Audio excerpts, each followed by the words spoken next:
کونسوڵی گشتیی وڵاتی سین بە سوپاسەوە سەردانی سلێمانی کرد پێی خۆش بوو لە نزیکەوە سەردانی یەکێتیی نیشتمانیی کوردستان و ھاوسەرۆکا بکات و پێشەوەش حەزی کرد سەردانەکەی بە سەردانی مەزاری زیمام دەست پێ بکات لەبەرەوەی خۆتانەزان لە ڕابردووە پەیوەندییەکی پتە و لە نێوان یەکێتیی نیشتمانیی کوردستان و وڵاتی سینە هەبووە لەگەڵ حیزبی کۆمونیستی سینیا هەبووە و هەروەها ئەو پەیوەندی تومڵا لەسەر دەستی هەڤاڵی بەڕێز مام جەلال بنیانکراوە و پاشانیش پەیوەندییەکی باش نێوان عێراق و وڵاتی سینیش هەبووە بۆ گوزاریەک بۆ ئەو دەورە گەورەی کە مام جەلال لە ڕابردووهای بۆ پێیان خۆش بووبێن وەفا و ڕێزیان بۆ مام جەلال دووبارە بکەنەوەوانە بۆ ئێمەش پێمان خۆش بوو بەیەکەوە هاتوونێتە ئێرە بۆ ئەوەی ئەو سەری ڕێز و نەوازش بۆ مام جەلال دانەبێنین بۆ ئەو پەیوەندیە بەهێزی کە بۆی دروست کردووە لە ڕابردوودا بۆ خۆشیان حەزیان کرد لە میانی ئەم سەردانیدا بوو سلێمانی سەردانی هەندێشوی بکات بە تایبەتی دوامشکی سەردانی ھاوسەرۆکان.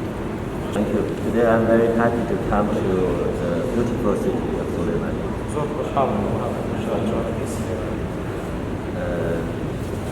Every time I came to this city, I feel I came back to my home because we have so many friends here.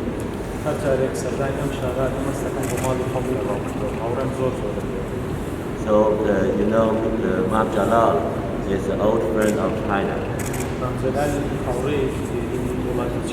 And also he is the founder of the friendly relationship between China and Iraq.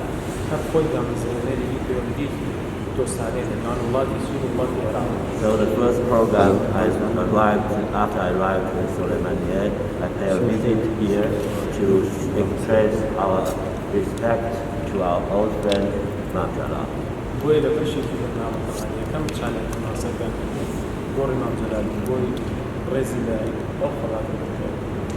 So after this program, I think I will meet with the co-president of the UK and exchanging views about the cooperation between China and Kurdistan region, especially between Chinese Communist Party with beauty.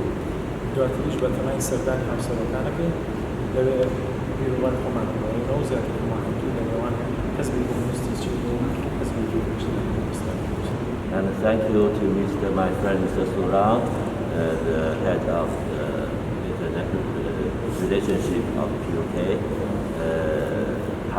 accompanying me to come here. Thank you for your arrangement.